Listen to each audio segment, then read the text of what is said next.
우리를 진정 두렵게 만드는 것이라는 제목으로 하나님의 말씀을 함께 나누겠습니다. 제가 유학하던 중에 2008년에 한국에 나왔을 때 그 당시 상영하던 영화 한 편을 본 적이 있습니다. 제목이 님스 아일랜드라는 영화예요. 자막이 있을 건데 좀 포스터 좀 띄워주실래요? 님스 아일랜드 보신 분 계십니까? 처음 보는 영화입니까? 망한 영화인 것 같긴 한데 그 당시에 이제 이 영화를 그 당시에 사귀고 있던 여자친구와 보았었습니다. 뭐 저희 아내는 아니었어요. 이 영화 참 재밌게 봤습니다. 저는 아직 기억이 많이 남는 영화인데 여기 주인공이 누구냐면 그 포스터에 보시면 포스터 좀 띄워놔 주세요. 바쁘신가 보네요, 뒤에서. 포스터에 보면 우리 그 쌍안경 끼고 있는 친구, 여러분들 볼 때 왼쪽에 있는 저 큰 아이가 님이라는 그 소녀예요. 님. 이 친구는 어떤 친구냐면 과학자 아버지하고 외딴 섬에 같이 단둘이 살고 있었던 소녀입니다. 근데 이 친구는 어림에도 불구하고 아주 다재다능하고 또 이렇게 당차고 진취적이어가지고 이렇게 뭐 물건 같은 거 망가진 거 이런 거 뚝딱뚝딱 고쳐낼 수 있을 만큼의 그런 게 있는 참 잘하는 다재다능한 소녀였어요. 근데 어느 날 이 님이 그 아버지가 연구를 위해서 잠깐 섬을 떠난 사이에 그 태풍이 불어 닥칩니다. 그래서 큰 위기 가운데 빠지게 되는데요. 그 위기 속에서 이 님이 선택한 그 해결 방법이 뭐였냐면 자기가 평소에 가장 존경했던 그 탐험가 알렉스 로버라는 사람, 그 여러분들 볼 때 오른쪽에 저 모자 쓴 사람 있죠? 모자 쓴 사람 남자. 저 친구에게 그 이메일을 보내요. 도움을 요청하는 이메일을 보냅니다. 나 좀 구해주세요. 라는. 그런데 불행하게도 저 남자 알렉스 로버라는 남자는 그 옆에 같이 붙어있는 여자 알렉산드라 로버라는 작가가 그 소설로 만들어낸 허구의 인물이었습니다. 그 책에 이메일 주소가 있었겠죠. 그래서 그 책에 있는 이메일 주소로 이 님이 이메일을 보냈던 거예요.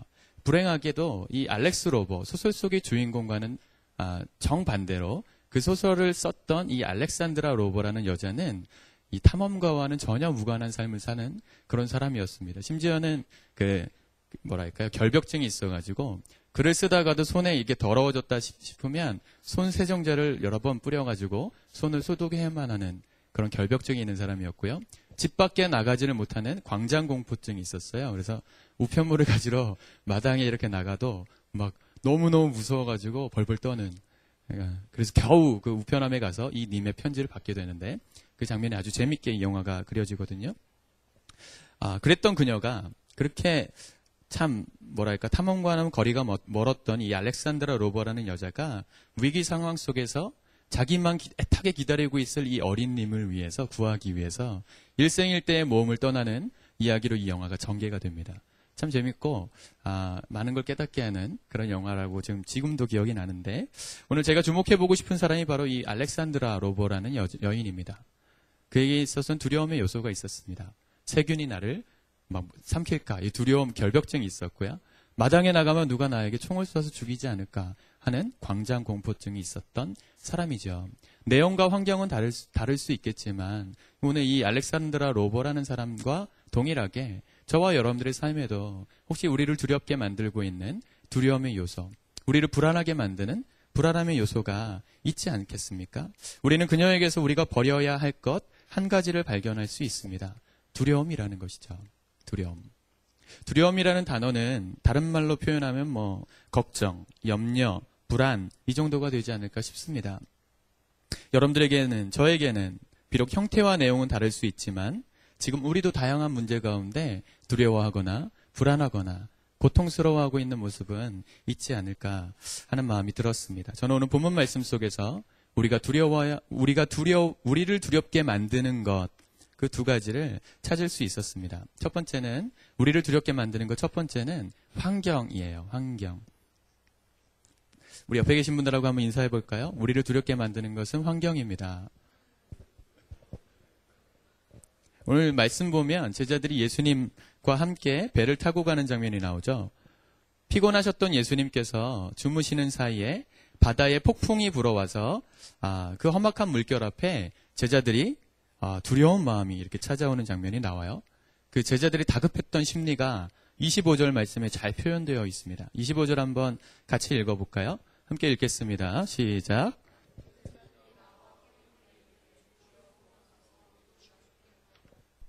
그 마지막 구절에 보면 우리가 죽겠나이다 그러고 있죠. 죽을 것 같아 뭐 이러고 있는 거예요. 지금 제자들이 제자들을 두렵게 만들었던 것은 배를 타고 가다가 만났던 폭풍이라는 환경이었죠. 환경은 우리를 두렵게 만드는 요소 중에 한 가지입니다. 실제로. 제가 벌써 3년 정도 된 것 같은데 2010년에 인도로 단기 선교를 갔던 적이 있어요.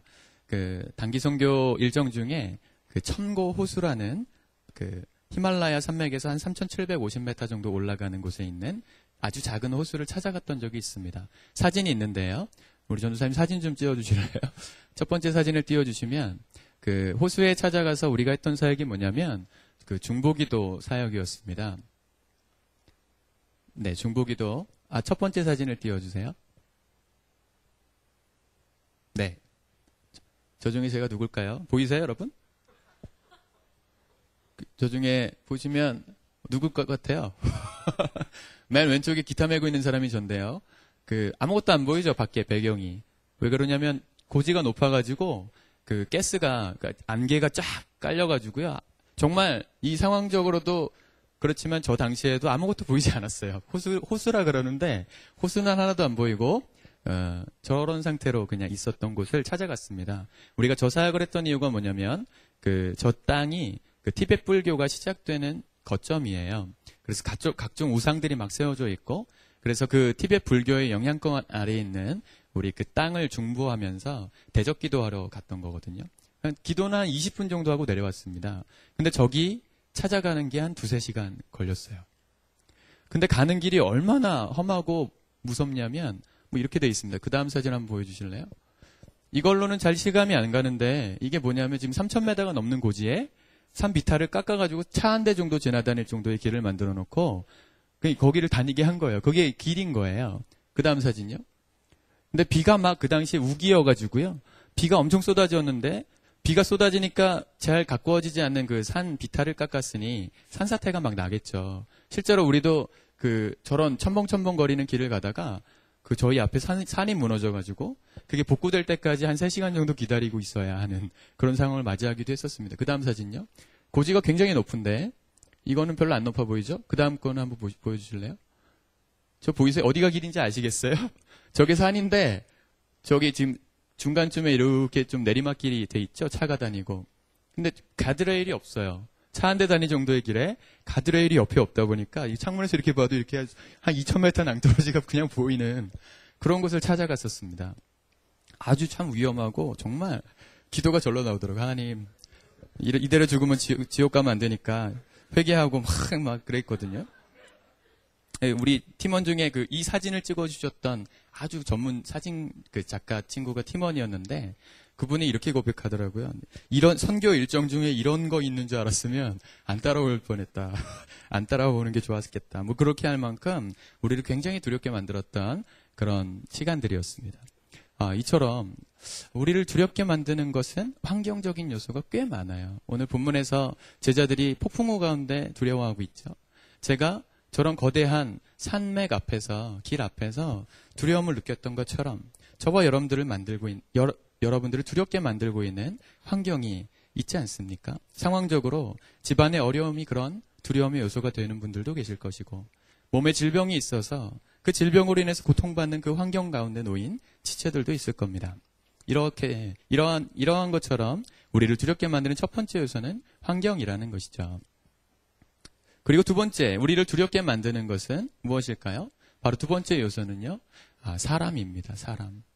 옆에 계신 분들하고 인사하겠습니다. 사람이 제일 무섭습니다.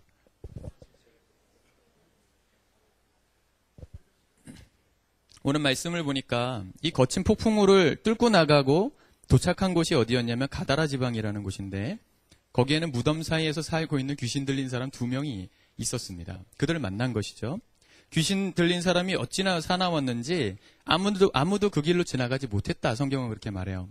두려움의 존재였다는 것이죠. 이렇듯 두려움을 주는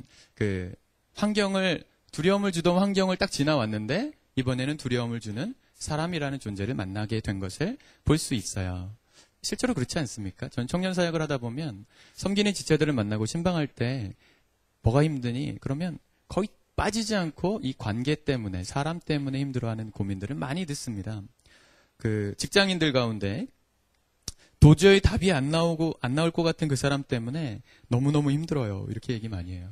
대부분 이직을 고민하는 가장 중요한 이유 중에 한 가지도 일이 힘들어서라기보다는 그 사람이 보기 싫어가지고, 꼴보기 싫어가지고 옮기겠다는 친구들이 거의 다예요, 사실은. 저도 교회 전도사잖아요. 저는 사람을 만나는 어떻게 보면 직업이잖아요.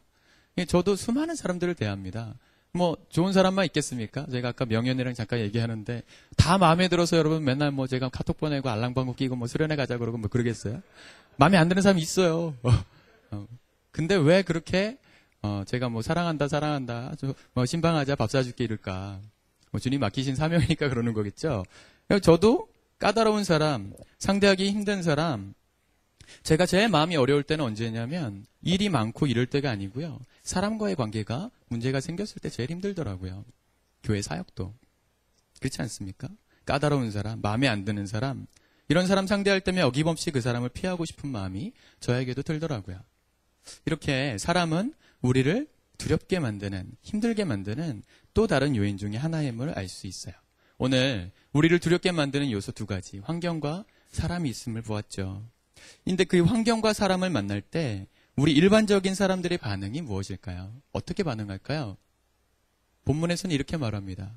죽을 것 같다 라는 반응을 한다는 거예요. 25절 말씀을 한번 보시겠습니까? 제자들이 이렇게 말하고 있죠. 마지막 절에 아까 읽었지만 우리가 죽겠나이다 이러고 있고요.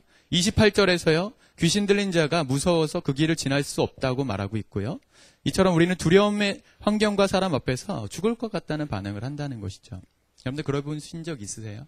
정말 미치겠다. 얘 때문에 정말 나 죽을 것 같아. 특히나 이제 연인 사이에서 사랑이 식어갈 즈음에 이제 그 친구의 연락 한 번 오는 게 두려워지고 핑계대기도 더 이상 이제 핑계거리가 없어지는 상황이 올 때 참 두렵죠? 사람이 참 두려운데. 근데 여러분 말이죠.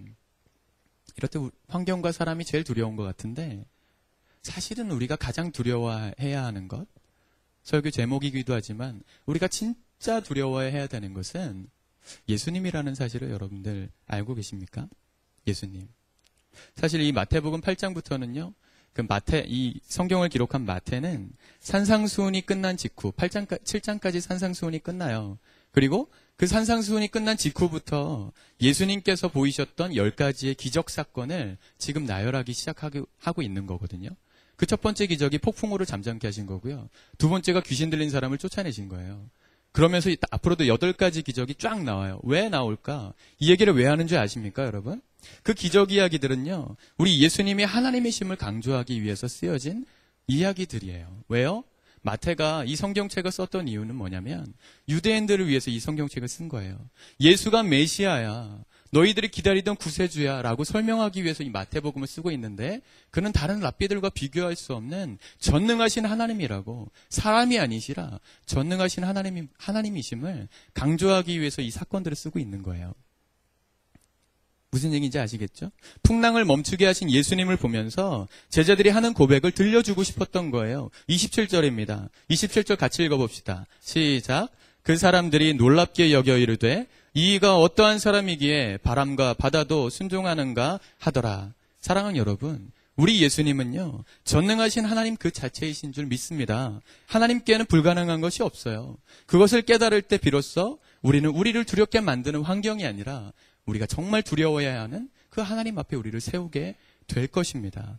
이젠 도저히 안 돼. 더 이상 길이 없어. 모든 것이 끝장났어라고 회의적으로 부정적인 반응을 보이는 우리의 삶에 예수님이 진짜 들어오시고 나면 그렇게 우리를 두렵게 만들던 환경과 사람도 더 이상 두려움의 대상이 아니라 그 예수님 앞에 아무것도 아님을 깨닫게 된다는 거예요. 오히려 우리를 두렵게 만들던 그 환경과 사람이 예수님 앞에서 벌벌 떠는 역전이가 일어나는 놀라운 역사가 일어납니다. 실제로 오늘 본문에서 그러고 있지 않습니까? 26절 보세요. 그토록 두려움을 주던 바람과 바다가 예수님 앞에서 아주 잔잔하게 변했어요. 32절 보세요. 그토록 사람들이 무섭게 여기던 귀신 들린 사람이 오히려 예수님을 만나는 순간 벌벌 떨면서 지금 무서워하고 있거든요. 뭐라고 고백합니까? 29절에 귀신 들린 사람이 예수님께 하소연합니다. 왜 우리를 괴롭게 하시느냐고 말하면서 벌벌 떨고 있어요. 이게 뭐죠? 저는 이게 진리다 싶습니다. 우리를 두렵게 만들던 환경과 사람이 예수님 앞에만 설 수 있으면요, 그들이 오히려 예수님 때문에 벌벌 떨게 된다는 거예요. 역전이 일어나는 기적을 허락하시는 하나님의 은혜를 오늘 말씀을 통해 깨닫게 되는 것입니다. 문제는 뭐겠어요? 우리가 얼마나 예수님과 함께 가까이 있느냐이겠죠. 그리고 예수님이야말로 나를 두렵게 만드는 모든 문제보다 더 크신 전능하신 하나님임을 내가 얼마나 믿느냐에 달려있지 않겠습니까? 그렇다면 어떻게 해야 그 두려움을 주던 환경과 사람들이 예수님 앞에 서도록 만들 수 있을까? 그건 바로 내가 예수님하고 친밀하면 되는 것 아니겠어요? 내가 예수님하고 늘 함께 있으면 되는 것 아니겠어요? 내가 예수님하고 24시간 동행하는 사람이 되면 나를 두렵게 만드던 환경도 사람도 나를 통해 나와 함께 하시는 예수님을 만나지 않겠어요? 문제는 내가 예수님과 얼마나 가까이 있느냐일 것입니다. 이번에 수련회를 갔다 왔죠. 수련회 갔다 온 친구들만 한번 대답해 볼까요? 수련회 좋으셨습니까? 네, 너무너무 행복했죠? 네, 제가 시킨 것 같죠? 네. 2박 3일 참 은혜가 있었습니다. 저는 솔직히 1월 달에 기획을 하면서 교회들이 이렇게 조인을 시키면서 기대했던 게 이 모습이었어요. 이 모습 그대로였어요. 무슨 모습이었을까요? 안 와보신 분들은 궁금하시죠? 다 한 번에 꼭 오세요. 교회들이 연합을 했습니다. 세 교회가 연합했는데 한 80명 정도의 청년들이 함께 참여하는 집회가 되었었는데 이번 수련회에는 조별로 활동을 했습니다. 조회는 같은 교회끼리 짠 게 아니라 모든 교회를 다 섞었어요. 그래서 나와 친한 사람들과 함께 할 수 있는 시간이 거의 없었어요. 처음에 우리 몇몇 친구들이 저에게 찾아왔습니다. 이거 뭐 교회별 시간 없는 건가요? 이거 뭐 우리 교회끼리 조짜면 안 되나요? 많은 요구들이 있었지만 함께 하는 것만으로도 충분히 하나님 역사하실 수 있다. 저는 믿고 함께 그렇게 교회를 다 섞는 그걸 했습니다. 실제로 여러분들 중에 교회 수련회 참여 안 하셨던 분들 중에 그런 핑계로 안 하셨던 분 많으시죠. 가면 모르던 사람들하고 괜히 아는 척하고 친한 척하고 그렇게 부담스럽다고 그게 힘들어요. 이래가지고 안 가셨던 분들도 꽤 계셨거든요. 근데 여러분들 갔다 오신 분들 어떠셨어요? 정말 어색하셨습니까? 그죠? 둘도 없는 친구들이 다 되셨죠? 아니에요? 저도 모르는 연락처로 여러분들끼리 다 나누신 걸로 알고 있습니다. 제가 가장 두려운 것은 다른 교회로 가지 않으려나 아니면 오히려 그들이 우리 교회로 오지 않을까 이런 괜히 전도사들 사이에 좀 어려움이 생길까봐 그게 두렵지 친해진 것만으로 따지면 우리끼리 출연했을 때보다 훨씬 더 친해졌을 거예요. 또 우리끼리 함께 할 때는 보지 못했던 그 사람의 어떤 은사, 장점, 재능 그것들이 발견되는 것을 우리가 목격했습니다. 왜요? 성령님께서 함께 하시고 그 자리에 임재하시니까 서로를 통해 배우게 하시는 거예요. 저 친구 저런 모습도 있었구나. 희진이가 비트박스도 할 줄 아는구나. 그리운 거. 연표는 제기를 잘 못하는구나. 이런 걸 봤단 말이죠. 막 우는 거는 왜 그럴까요? 봤으니까. 함께 함으로써 우리 안에 주님이 역사하시는 걸 경험했어요. 그러고 나니까요. 제가 어제 밥 먹을 때 뭘 느꼈냐면 한 번도 우리 교회 같이 이렇게 회식을 가거나 하면 나랑 친한 사람들하고 주로 얘기하지 잘 모르던 친구들하고 마음을 열어 얘기하는 모습 많이 못 봤는데 어제는 서로 물어보더라고요. 테이블 2상을 앉아서 18명이 밥을 먹는데 서로 테이블마다 물어봐주고 얘기해주고 그랬지 않았냐고 얘기해주고 그게 뭘까요? 그게 하나님의 은혜를 경험했다는 사인이죠. 어떻게 그럴 수 있었을까요? 이 짧은 시간. 하나님께 가까이 가 있었기 때문에 그래요. 내 시간을 포기하면서까지 하나님 앞에 나를 드렸기 때문에 그 드렸던 하나님 앞에 내가 노출되었던 시간들 때문에 우리에게 은혜도 임하고 우리에게 하나님의 사랑도 경험되어지고 공동체의 소중함도 깨닫게 된 거예요. 그렇지 않습니까? 내가 얼마나 하나님과 가까이 있느냐, 내가 그분 앞에 얼마나 노출되어 있느냐가 이 모든 두려움의 상황들 앞에서 예수님을 내가 가깝게 보여줄 수 있는 비결이었음을 깨닫게 됩니다. 여러분들 언어를 습득할 때도 절대 시간이라는 게 있거든요. 아십니까? 그 언어에 어느 시간만큼 노출되어 있어야 귀가 열리고 말이 열리는 거예요. 저도 유학을 갔을 때 생전 한마디도 섞어보지 않은 영어로 하려니 뭐가 들려요? 들리는 건 고사하고 뭐 아무것도 모르겠죠. 낯설죠. 뭐 집에 가고 싶었어요. 첫날 일어나자마자 내가 여기 왜 왔지? 뭐 그런 생각이 정말 많았거든요. 근데 좋던 싫던 제가 수업을 들어갑니다. 교수님이 하시는 영어를 듣습니다. 좋던 싫던 제가 영어 책을 봐야 합니다. 좋던 싫던 글로 영어를 막 써봐야 합니다. 정말 죽을 것 같았는데 그걸 1년을 넘게 하고 1년 반이 넘어가니까 그때부터 조금씩 들리기 시작하고 정말 어눌하지만 말도 할 수 있게 되고 이제 좀 사람다워지기 시작하더라고요. 왜요? 내가 좋던 싫던 영어권에 살고 있으니까요. 그 절대 시간이 차고 나니까 나에게 익숙해지더라는 겁니다. 여러분, 예수님과의 관계도 똑같아요. 내가 예수님 앞에 일주일 동안 나의 삶을 얼마나 노출시키고 있는지 그것에 따라서 내가 예수님과의 거리가 결정되지 않겠어요? 내가 예수님을 일주일 동안 오늘 딱 1시간 예배 드릴 때만 노출하고 있는 사람이라면 어떻게 문제와 상황들 앞에 우리를 두렵게 만드는 환경과 사람들 앞에서 예수님을 보여줄 수 있겠어요? 그 문제와 환경과 사람들이 예수님을 만날 수 있도록 어떻게 여기 예수님 보여줄 수 있겠어요? 나와 친하지 않은데. 그렇지 않겠어요? 할 수 없는 것이죠. 오늘 나의 삶 가운데 우리가 점검해야 될 것이 바로 이거라 생각해요.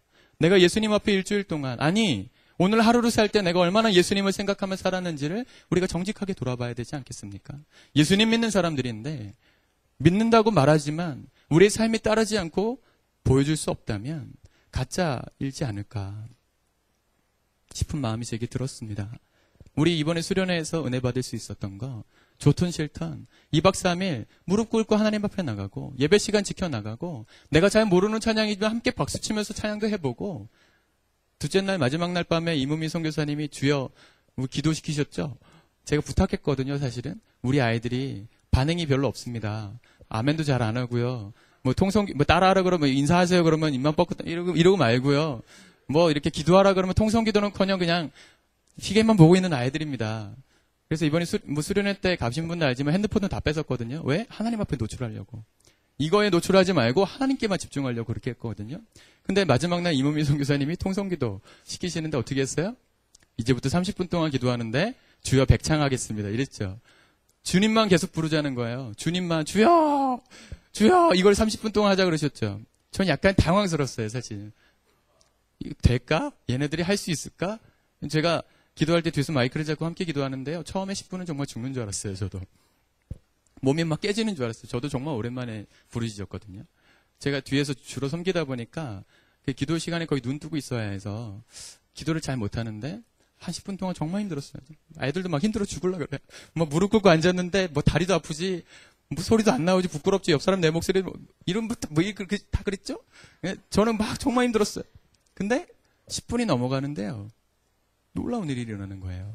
10분이 넘어가는데 주님을 부르는데 아이들이 주님을 만나기 시작하는 거예요. 그 인격적인 하나님과 교제하기 시작하는 거예요. 주여 3창도 못하던 아이들이 주여 100창을 넘어서 천창까지 나가고 있는 미안합니다. 천창 좀 그러네요. 주님을 만나기 위해서 부르짖고 있는 모습이 제게 보이기 시작했어요. 또 제 안에 주님을 부르는데 정말 간절한 통곡이 나오더라고요. 하나님 정말 오늘 밤 아니면 안 된다고. 그 밤에 놀라운 하나님의 기적이 일어났습니다. 첫날도 그랬고요. 그럴 수 있었던 게 뭐예요? 지금 잠깐 여러분들 30분도 안 되는 시간 여기 예배 때 와서 몇 마디 안 되는 저희 짧은 설교를 듣고 여러분들의 삶이 변화될 수 있을까요? 그럼 전 진짜 사이비 교주 뺨치는 사람이 되는 거죠. 그런 능력인 저에겐 없어요. 여러분들 30분 설교 듣는다고 여러분들 안 변해요. 제가 알아요. 근데 여러분들이 삶이 더 중요한 겁니다. 예를 들어서 오늘 하루 동안 같이 우리가 교제하고 말씀 읽고 찬양한다.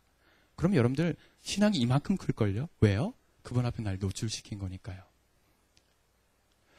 우리 삶이 얼마나 예수님께 노출되어 있습니까? 또 우리가 그것을 위해서 얼마나 노력하고 있습니까? 영어 하나를 습득하더라도 이 절대 시간이 찰 때까지 나를 노출하고 연습한다면 내가 하나님을 만나고 그분과 친밀해지기 위해서 나는 얼마나 노력하고 얼마나 내 삶을 투자하고 있는지 우리가 이 시간에 돌아봤으면 좋겠습니다. 작은 시도라도 해봤으면 좋겠습니다. 우리 제자훈련 했던 친구들은 알지만 제가 14주 동안 제자훈련을 할 때 한 가지 하는 훈련이 그거예요. 제가 빠뜨리지 않고 놓치지 않고 하는 훈련이 예수님 인식 연습, 예수님의 임재 연습이에요. 매 순간마다 주님이 함께 하심을 경험해보자. 첫날 제가 그래서 하나 정하라고 합니다. 이런 거 하나 손에 잡히는 거 익숙한 거 말고, 핸드폰 너무 익숙하잖아요. 이건 뭐 이거 해봐야 뭐 윈드러너나 하지 예수님 별로 안 보이잖아요. 그냥 이런 거 말고, 진짜 무슨 불편한 거, 아무거나, 뭐 이런 거, 뭐 이런 거 하나 들고 이렇게 다니라고. 이거 느껴질 때마다 예수님 생각해 보시라고. 그리고 그분의 이름을 불러보라고 훈련하거든요. 이걸 성실하게 한 사람들은요, 14주 동안 예수님이 진짜 가까이 계시다는 걸 경험해요. 혼자 있을 때에도 죄가 이겨져요. 왜? 예수님 나와 함께 하시는 게 정말 믿어지기 시작하거든요. 함께 하시는 예수님 때문에 나 혼자 있을 때에도 거룩함을 유지할 수가 있어요. 복음이 그렇게 능력 없는 게 아니에요, 여러분. 복음이 그렇게 시시하지 않아요.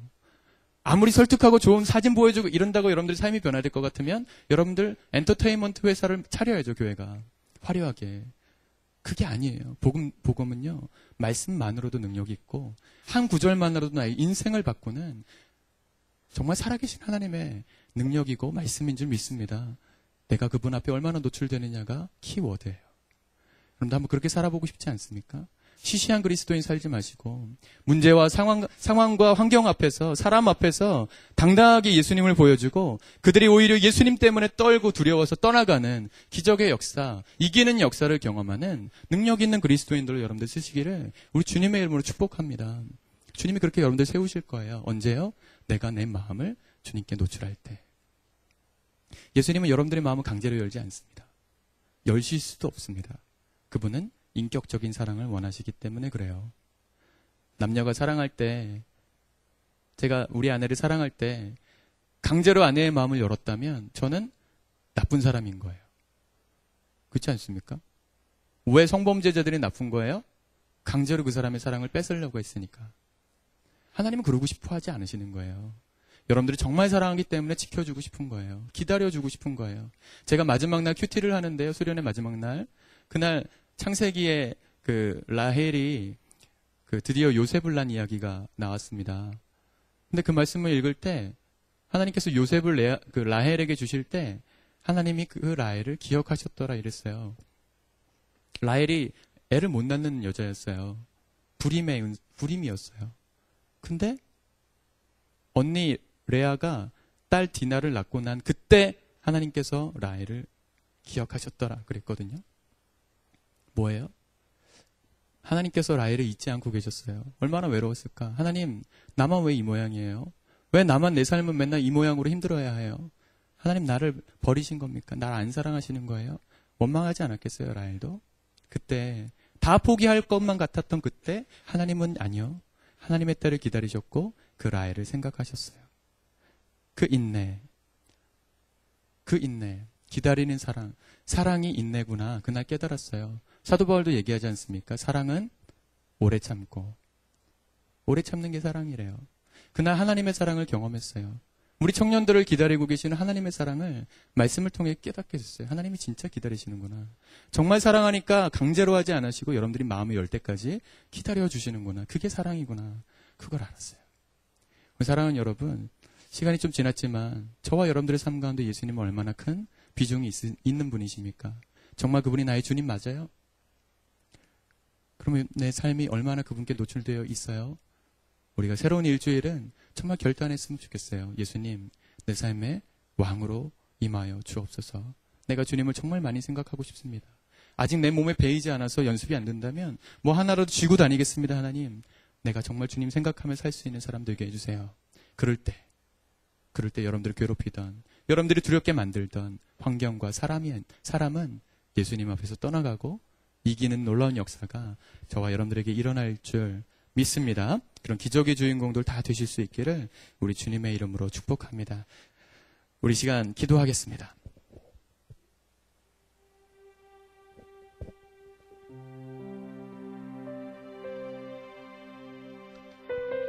때로는 우리 삶이 견딜 수 없이 버겁고 힘들게 느껴지는 날도 있죠. 우리를 짓누르는 여러 가지 환경들, 우리 마음을 어렵게 만드는 수많은 사람들로 인해서 지칠 때 정말 하나님 죽을 것 같습니다. 힘들어 죽겠습니다. 고백하는, 그렇게 주님께 눈물로 기도하던 날도 있지 않습니까? 오늘 주님은 그러한 우리에게 당신과 가까이 있자고 초청하고 계시는 겁니다. 나에게 가까이 오라고 초청하시는 하나님의 초청 앞에 우리가 믿음으로 반응하는 이 시간 됐으면 좋겠습니다. 이 해답은요, 예수님과의 가까이 있는 삶인 것입니다. 예수님과 가까이 동행하는 삶을 통하여 우리를 두렵게 힘들게 만들던 환경과 사람은 떠나가고 주님이 주시는 놀라운 축복과 평안이 있게 될 줄 믿습니다. 하나님, 이 시간 결단합니다. 주님을 정말 나의 삶 가운데 하나님께서 함께 하심을 경험하기를 원합니다. 날 붙잡아 주옵소서. 내가 주님과 함께 있기를 선택하는 참된 그리스도인으로 설 수 있도록 도와달라고 우리 결단하면서 우리 통성으로 함께 기도하겠습니다.